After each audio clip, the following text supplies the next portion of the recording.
that time forth, St. Matthew tells us, began Jesus to show further unto his disciples how that he must go into Jerusalem and suffer many things of the elders and chief priests and scribes, and be killed, and be raised again the third day. Be it far from thee, Lord. This shall not be unto thee. Get thee behind me, Satan. Thou art an offense unto me. For thou savorest not the things that be of God, but those that be of men. These are hard words, O Lord. We do but seek as best we may, O Lord, to understand thee and come after thee. If any man will come after me, let him deny himself and take up his cross and follow me. For whosoever will save his life shall lose it, and who will lose his life for my sake shall find it. For what is a man profited if he shall gain the whole world and lose his own soul? Or what shall a man give in exchange for his soul? For the Son of Man shall come in the glory of his Father with his angels, and then he shall reward every man according to his works. Verily I say unto you, there be some standing here which shall not taste of death, till they see the Son of Man coming in his kingdom. A glimpse of the glory spoken of by the Master was now to be given to 3 of his disciples. By now, perhaps the closest of them, Peter, James, and John. And the setting for this awe-filled incident was still this same Mount Hermon, somewhere among the cedars beneath the snowy slopes that soar into the sky on the northernmost borders of the land where Jesus was born. The Master knew that this would be the last time he would set his eyes upon these cool, familiar regions of the north. And here he chose to give the 3 disciples a sign that transcended any that might have been asked for by the Pharisees and Sadducees. Taking with him then Peter, James, and John, the Master climbed toward the end of day, higher and still higher, toward the snowy peak above him.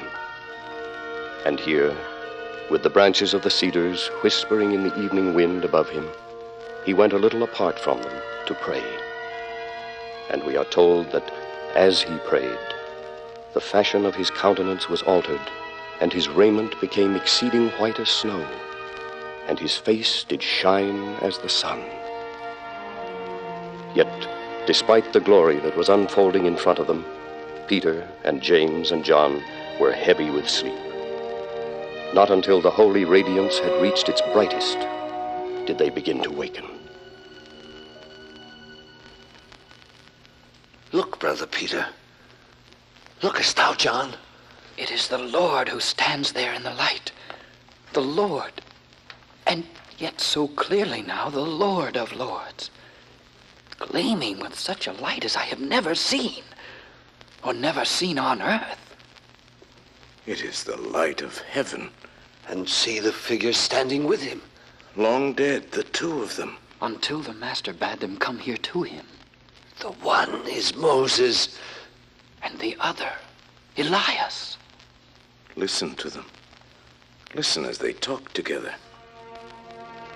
It is of death they talk, Peter. Nay, more, Brother John. It is of his death. The death of Jesus. Yet, strangely, there is no sorrow in their talk. Great peace have they. Master, it is good for us to be here. And let us make 3 tabernacles, one for thee, and one for Moses, and one for Elias. Thou knowest not what thou sayest, Brother Peter. He doth not hear thee. And see, the great new brightness overshadows them. Like all the light of all the stars together.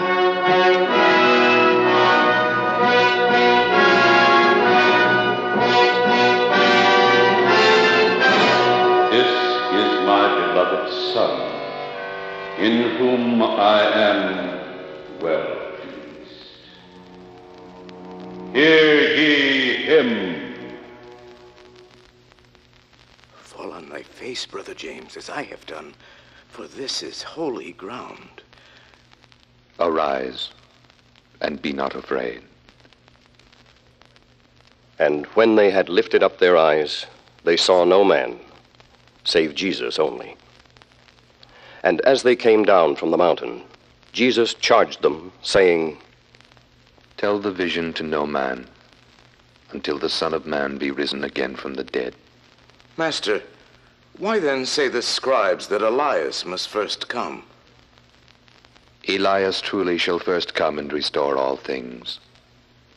But I say unto you that Elias is come already, and they knew him not, but have done to him whatsoever they listed. Likewise shall also the Son of Man suffer of them.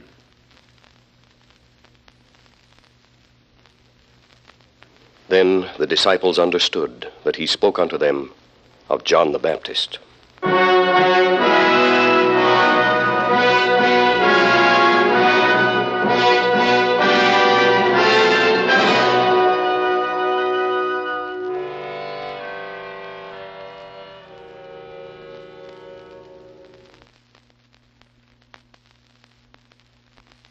Down from the high slopes of Mount Hermon, Jesus came again into the valley of Galilee. And he descended again unto the lower levels of human want and woe. Even in the first village to which he came after the Transfiguration, a man came pushing through the crowded streets with his son, and the son was in sore need of help. The father fell on his knees before the master. Lord, have mercy on my son, for he is a lunatic and sore vexed. For oft times he falleth into the fire and oft into the water. And wheresoever he taketh him, he teareth him. And he foameth and gnasheth with his teeth, and findeth a way. And I spake to thy disciples that they should cast him out, and they could not.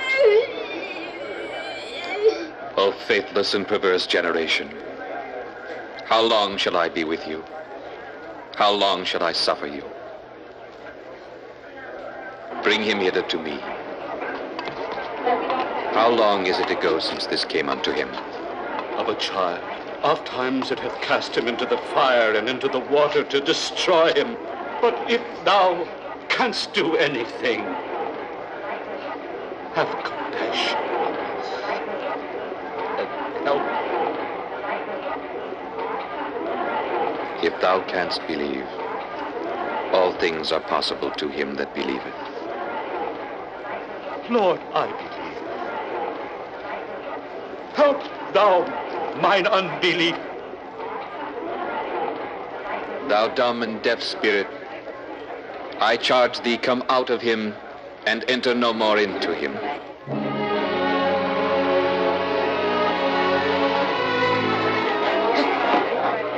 He looks as if he were dead. Wait, friend. Wait for the master and see. Look how the Lord hath taken this poor boy by the hand, and now he lifts him up. Oh, my son.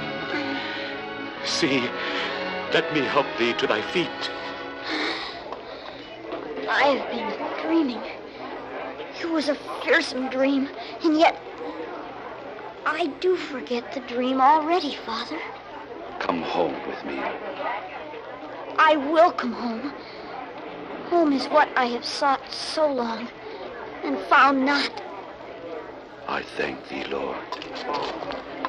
Son, thy mother waiteth, and thy brethren will rejoice with thee.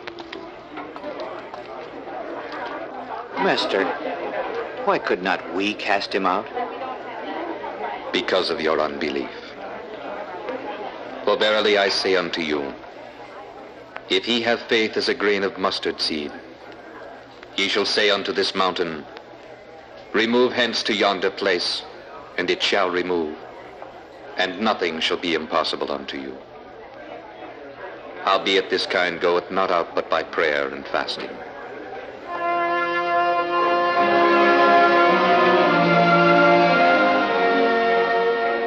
The ministry in Galilee was drawing to a close. The purpose for which the Son of Man had come among mankind now called him southward toward Jerusalem. But before he went, there still were occasions when he could speak again to the Galilean crowds who followed him and brought their sick for healing. Some of the Master's loftiest teachings, some of his deepest words of wisdom, fell from his lips in these last few days of his stay in Galilee. And every one of his messages taught them a vital lesson. He spoke, for instance, of the need for careful observance of the law of the land, as when the scribes asked Simon Peter, "Doth not your master pay tribute?" And Simon Peter answered, "Yes." Later, in the quietness of a nearby house, the Master said to Peter, "Of whom do the kings of the earth take custom or tribute? Of their own children, or of strangers?" Of strangers. Then are the children free. Notwithstanding, lest we should offend them, go thou to the sea and cast an hook, and take up the fish that first cometh up. And when thou hast opened his mouth, thou shalt find a piece of money. That take, and give unto them for me and thee. He also gave them, at this time, a shining example of humility. His disciples came to him and asked him who was the greatest in the kingdom of heaven. And his answer was one of the loveliest in the Gospels. He called a little child unto him, and set him in the midst of them, and said, Verily I say unto you, except ye be converted and become as little children, ye shall not enter into the kingdom of heaven. Whosoever therefore shall humble himself as this little child, the same is greatest in the kingdom of heaven. And whoso shall receive one such little child in my name, receiveth me. Take heed that ye despise not one of these little ones. For I say unto you, that in heaven their angels do always behold the face of my Father which is in heaven. And he emphasized more clearly than ever the protection of the love of God. The Son of Man is come to save that which is lost.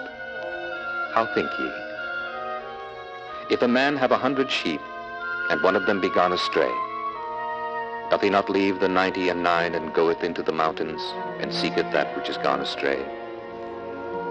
Even so it is not the will of your Father which is in heaven, that one of these little ones should perish. He charged them then to remember always the importance of forgiveness. Simon Peter brought to him on one of those final days in Galilee a significant question. Lord, how oft shall my brethren sin against me, and I shall forgive them? Till 7 times? I say unto thee, not till 7 times, but until 70 times 7. And now, at last, came the final break with Galilee. St. Luke says simply, when the time was come that he should be received up, he steadfastly set his face to go to Jerusalem. Steadfastly indeed was the only way in which his onward movement to all that awaited him in Judea could be described. He did not waver. Voicing and living the love of God, he turned south to Samaria, perhaps to avoid the growing number of Jews who sought to him, for he knew that he must not reach Jerusalem before the fullness of time was clearly upon him.